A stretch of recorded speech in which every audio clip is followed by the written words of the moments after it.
අනවශ්‍ය බලුලිය දාන්නේ උඩු දෙවිලි කරන්නේ ඒක අපිටත් හොඳ රටටත් හොඳ. අනිවාර්යයෙන් ලයිට් ගෙදරට කට්ටිය දැනගන්න ඕනේ ලයිට්. නෝනා ඕක අනවශ්‍ය දේවල් ලෝක් කරන්නේ.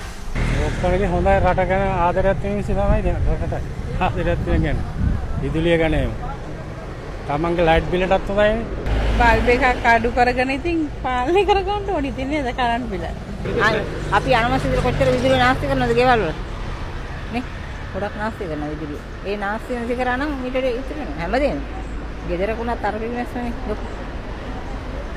මිනිස්සු රටක් විතර හිතන්න ඕනේ. ඔව් රටක් විතර හිතන්න ඕනේ. හරි නේද වෙනවා. මේ වෙලාවේ හරි. අයි දන්නවද? එයා තනි කර කරන දේ මේ මුළු ලෝකෙම තියෙන යුද්ධයක් නෙමේක. එතකොට තනියෙන් එයාට කල්ලි නෑ එහෙම කරන්නේ. මිනිස්සු ජනතාව විදියට මේකට සහයෝගය දෙන්න ඕනද කියලා ඔබතුමිය කියන්නේ? ඔව් අනිවාර්යෙන් සහයෝගය දෙන්න ඕනේ මේ වෙලාවේ. මේ ආණ්ඩුවට සහයෝගය දක්වන්න ඕනේ. ආයෙත් එක ආණ්ඩුව ගන්නකොට සල්ලි තිබ්බේ නෑ. බොහොම අමාරු වෙන්නේ. ගත්ත ගමන් අර ගම් වතුරක් ඇවිල්ලා නැත උනා. ඒ වගේ ගොඩක් විපත්තිත් උනානේ. ඉතින් කොහොම හරි කරගෙන යනවනේ දෙකන. ඒ හින්දා උදව් කරන්න ඕනේ. මේ ලයිට් එක ඕෆ් කරලා සහයෝගය දෙන්න ඕනේ. ඔව්. අනවශ්‍ය ලයිට් අනිවාර්යෙන් බලන්නකො සමහර රාජකාරී කරන ස්ථානවල ඔෆිස් වල ආරම්භ පෑන් දාලා ලයිට් දාලා මහ විනාශයන්නේ කරන්නේ. හැමෝම තමන්ගේ කියන හැඟීම තියෙන්න ඕනේ. මේ සහයෝගය දක්වන්න ඕනේ. රට වෙනුවෙන් අපි හැම කෙනෙක්ම කැප වෙන්න ඕනේ. අපිත් උදව් කරන්න ඕනේ. හැම කෙනෙක්ම කැප වෙන්න ඕනේ. ඒකයි.